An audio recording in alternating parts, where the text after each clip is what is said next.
Everybody, happy Monday and welcome to the weekly Q&A. As always, I'm going to answer questions from you guys and we'll dive right in. So first question is around the offer. We kind of always tend to start with offers, and in this case is the scenario is I have a small team that covers multiple functions. How do I best describe that on my resume? And I did ask for some clarity here. And so the scenario is basically somebody who supports corporate functions. They have a team, basically 12 people, but they support 3 to 4 different areas around finance and HR and the supply chain, and I think there was another one, but basically multiple functions. So how do they describe that in their resume or in their value pitch? And the way to think about this is every role has what it does. So these are just very zooming out to 100,000 feet. Okay, there's a role, you know what it is, you know what you do. There are 1,000 different ways to describe it. A new person that you're meeting, particularly with a resume or an interview, has no idea what you actually do.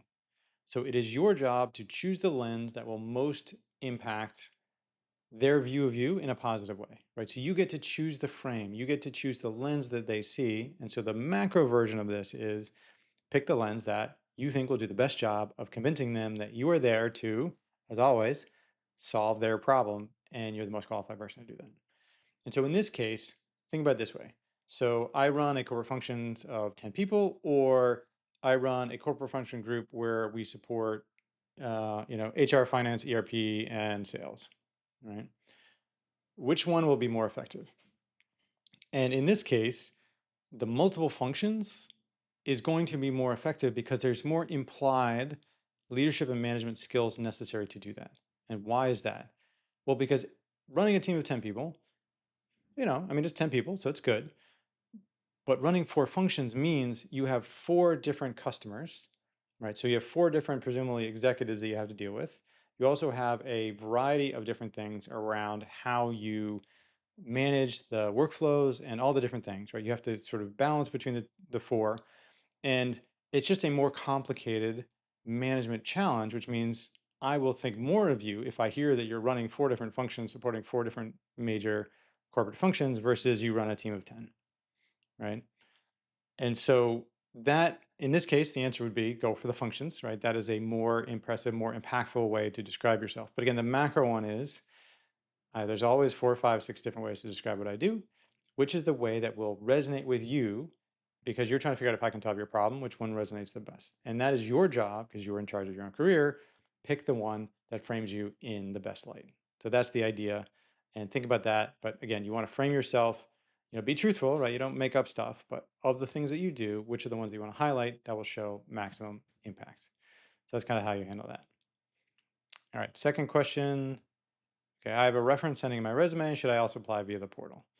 And in short, yeah, right. You should try as many avenues as you can. If this is a job you want, right? The reality these days is that, unfortunately, recruiting and hiring is a bit broken. Some of this is LinkedIn's fault with easy apply, the fact that it's global jobs now, all this kind of stuff. But basically, each one of these is a different funnel and they are disconnected, right? I've had quite a number of people over the last few months tell me the scenario of I applied to the job and then had a friend, right, sort of submit the resume.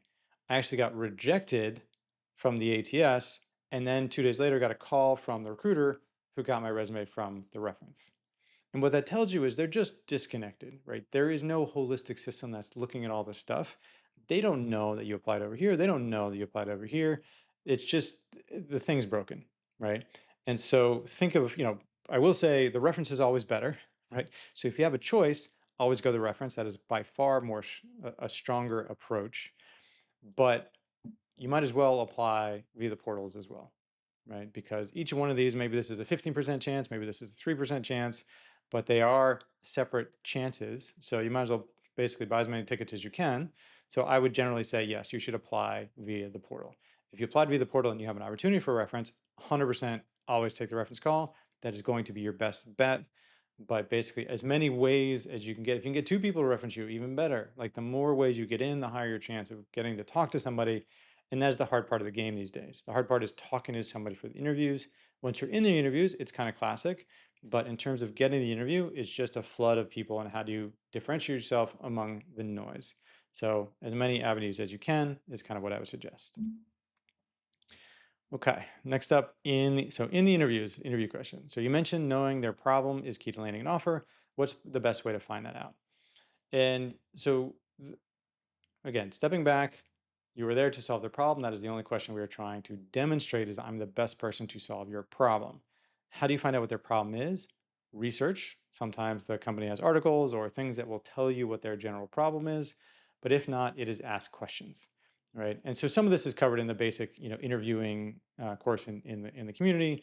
So let me just highlight one sort of more advanced technique because this is the Q&A, right? So the more advanced technique would be to ask a question. So questions are the way to do it. Ask a question that demonstrates your subject matter expertise. So I'm going to just describe a scenario. I'm not saying this is easy, but this is the most effective way to do it is to ask a question about a very specific scenario that they have not talked about yet to demonstrate that you're an SME by saying, I know what these problems are. So they say, oh, yeah, we are, I'm just going to make something up. So let's say they just moved to the cloud, right? They're like, oh, yeah, we're taking our on prem stuff, we're moving to the cloud. We've got a couple applications there. So we're starting our journey. It's looking very promising, but it's got some challenges and we need someone to help us out. And then if you ask something like, oh, really, maybe tell me about some of the challenges. Like, for example, are you having trouble with the identity access management configuration? Because that's a typical problem that people have. If you guessed right, now you're guessing a little bit here, but if you guess right, what happens is they go, wow, how did you know that? You're right. That is one of the biggest pains in the butt that we have to figure out how to configure each and every asset and all this kind of stuff. Like, that's been one of our main challenges. You are immediately in this person's view now a subject matter expert because you're almost like psychic. Like, how did you know that was our problem?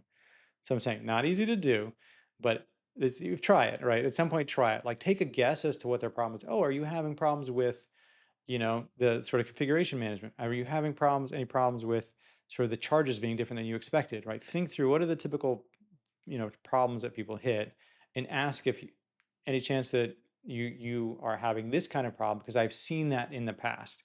And if they say no, say great, that's really a challenge. You guys must be really in good shape. Like, make it a compliment. Wow, that's something that trips most people up. Glad to hear that you guys don't have a problem. So what is your problem?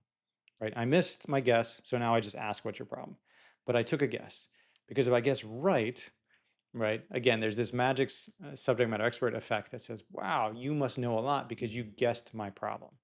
So again, that's a little more of an advanced one, but again, the basic stuff's all in the community. So I figured for this Q&A, like I'll give you one of those. So that's an advanced way to think about the questions that you can ask that will really help your candidacy. So that's about, how do you figure out their problem? Ask good questions. So next one is around sort of presence. How do I better influence executives to support my project? This is a classic question. This is the executive job. You have a problem. You're trying to add value. You got to convince people to do it. And so to answer this question, again, I always like to kind of zoom out as much as I can to kind of give you a high level framework for how to just think about these type of problems. And so these type of problems have two levers. That's it. It's super, super simple, right? I have a project. I'm trying to get it approved. Will it get approved? There are only two questions. One is, what is the value that they are going to get, which is either incremental value or it is sort of pain that is caused that is going to go away, right? So how much do I want this thing that you're saying I'm going to get? What is the value of the solution versus what is the cost? What do I have to do to get this thing done, right?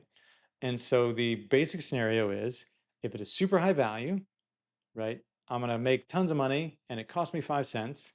You're going to do it all day long. It's not even a conversation. Just go do it, right? Instant approval. That's great. If it's the flip side, I'm going to make 5 cents, but it's going to cost me $1 million. Why are you even bringing it up? Like, we're never going to do that. So don't even talk about it. And so if you're not in one of those two scenarios, you're kind of in the middle. So you're like, hey, we should do this. And you're like, oh yeah, that is a problem. Yeah, we should fix that. Well, yeah, I know, but let's think about it. We have other priorities, like we'll come back to it, or I need to get other people on board, and it keeps going on, and it's sort of this wishy-washy middle, right?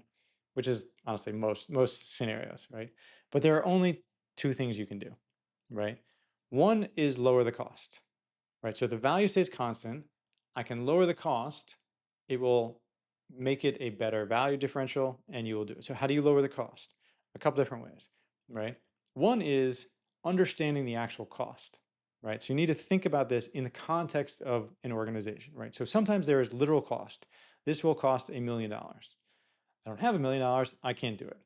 So if cost is a real issue, then you say, well, it's $1 million for the whole solution. Well, what if we could do like a phase one? What if we could do one product? What if I could do something for 100,000 or 50,000 or 10,000? You lower the actual cost until it's low enough that somebody says, okay, that's worth trying. Well, let's at least try it out. It'll cost us $5,000. Let's see what you can do. All right, I'll say yes. The other thing is the cost may not be actual dollars. The cost could be, well, I want to do it, but I have to convince this other executive to do it, and and I don't have the time or energy to go convince this person.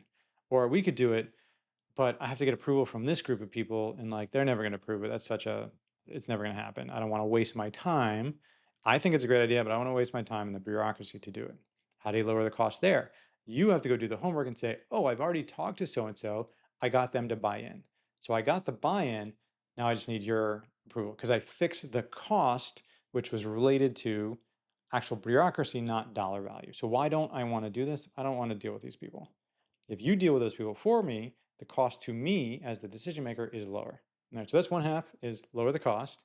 The other half is increase the value, right? And so if it's true value, like money and dollars, I can figure out a way to make more. If it's like pain, you may have to articulate the pain. So don't make the pain worse. Don't do that. But you can articulate the pain. So for example, there is a lot of, sort of bugs in the system. It's delaying, costs, whatever. Everybody knows it. It's annoying. We need to refresh our QA system. It's going to take some time, but like it's okay. That's not a huge cost, so people don't want to do anything about it.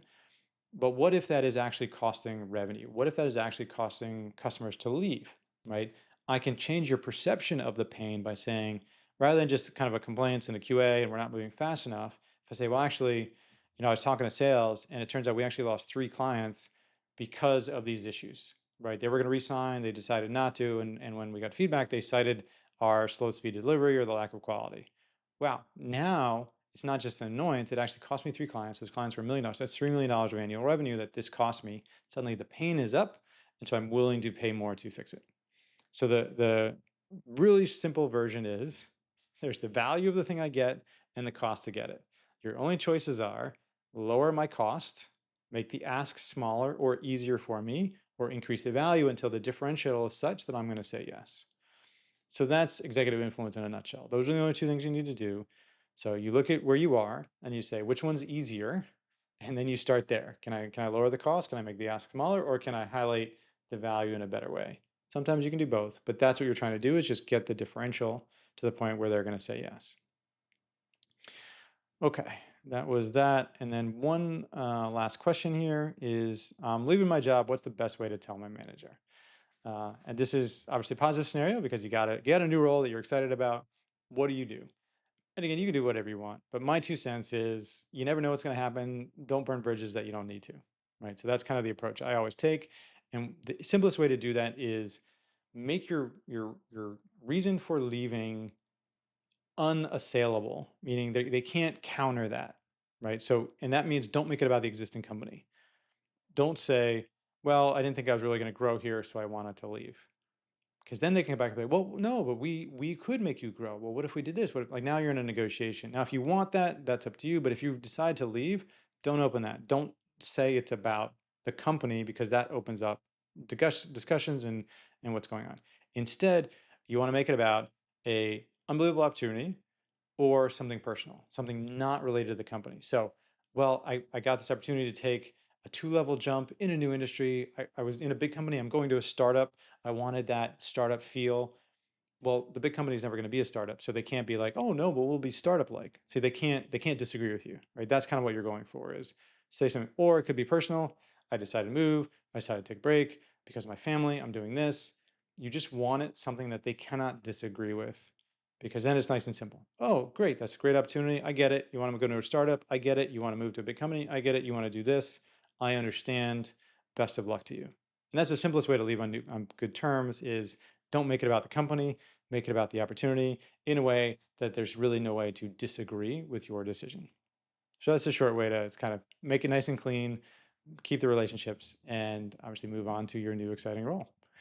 All right, so those are the questions I had for this week. As always, if you have questions, just DM me, drop a note in the community, and I will see you there, and then we'll do another Q&A next week. All right. Hope you have a great week. See you in the community. All right. Take care.